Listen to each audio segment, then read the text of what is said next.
You fought the beast of Javadan single-handedly. Scott asks you in awe. You nod and pull up your shirt to show the permanent claw mark that the beast left despite your healing ability. It was a deadly battle indeed, but in the end, you sent the wolf running for the hills. You and Scott have been telling one another stories for over an hour now, and you are very impressed. It's not often you both meet someone to relate to, so Deaton left you guys in the clinic to have a heart-to-heart talk. You can remember back in the day when vampires and werewolves hated one another to a point they started killing each other. You had to make a rule about not starting a fight. Hey, you never said anything about self-defense against the dogs. If they start the shit, you can put them back in their place. Yes, he left this pretty little scar on my side to show off when telling the tale. You'd drop your shirt and look at Scott to see he's slightly flushed from seeing how fit you are.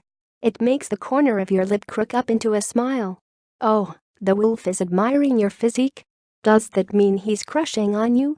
You're very fit, Scott murmurs, tapping his nails against the wood of the chair he's in. You figure you'll play it off like it's nothing, so you can find out more information.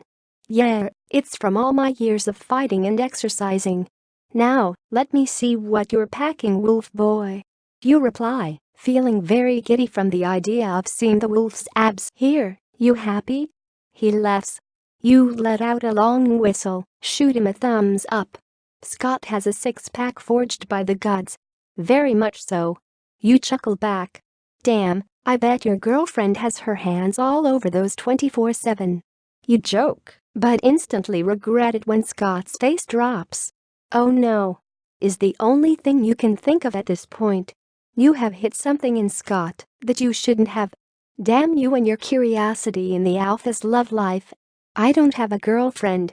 I thought I had something with this one girl named Malia, but we started to not like one another that much after the first month. We broke things off, and she left to Paris to meet other boys. Let's not forget to mention my ex that died in front of my eyes, and the other girl I lost to skinwalkers. He informs you, making you hiss through your teeth. Damn, that's rough. You say to the alpha, looking anywhere but in his direction. You just had to go and make it awkward for everyone, didn't you, YN? To try and pick things back up, you decide to give some advice to Scott to make him think about something different. Scott, I believe you will find your right match, but maybe you need to have a different approach to finding a partner.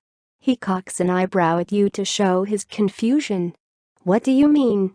He quizzes, suddenly getting a bit more interested in your wise words. You know, reevaluate your options. Search for something that is different than what you were hoping for. You reply, making huh. He chuckles nervously. You eventually give up and sigh as loud as you can. Oh my God, Scott. I'm telling you to get down and dirty with a guy. You laugh with your hands over your face. You pull away your digits to see him blushing a crimson red color. The reaction immediately causes your grin to shrink into a frown.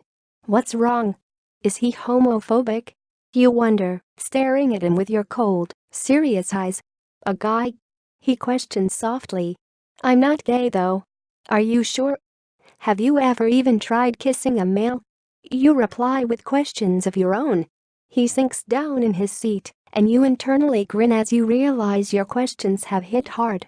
Oh, this little lost pup is so cute, you think to yourself. No, I can admire men who can keep their body up to shape, but I don't find guys attractive. I just haven't found the right girl, that's all.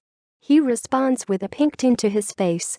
You reply with a and try to act like it doesn't bother you in the slightest, even though it does. You want to kiss his supple lips, but he's not falling for your mind games. The plan you had in mind involved you making him have second thoughts on his sexuality. Then, you would offer to help him test it out. It's time for you to take a different approach to this. An approach that is more effective. Okay then. You push yourself from your seat and use super speed to get over to Scott. The movement was so fast that the alpha didn't have time to react before you were 3 inches away from his face with yours. He scoots back in his chair to get away from your mug, but you follow his movement backward. You latch onto the arms of the seat to keep him from running off.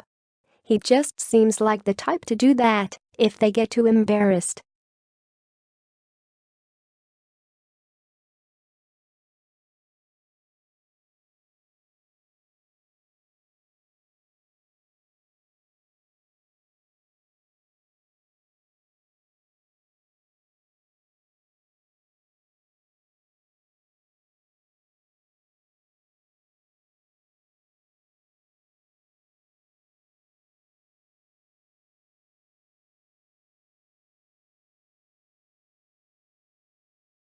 What are you doing?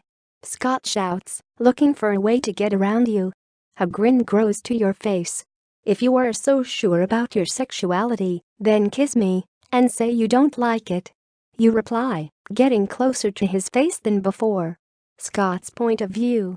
A large amount of sweat forms on my face after YN said that dreadful sentence. What do I do in this situation? He has me trapped in my chair with his face too close to mine. If I don't kiss him, it will just show that I'm worried about actually liking a guy. If I do kiss him, what do I do if I like it? Would I consider dating a guy at that point? YN doesn't seem to be fazed by kissing a guy, so I'm guessing he might swing more than one way. He could be the perfect person to help me figure out what it's like to kiss a male.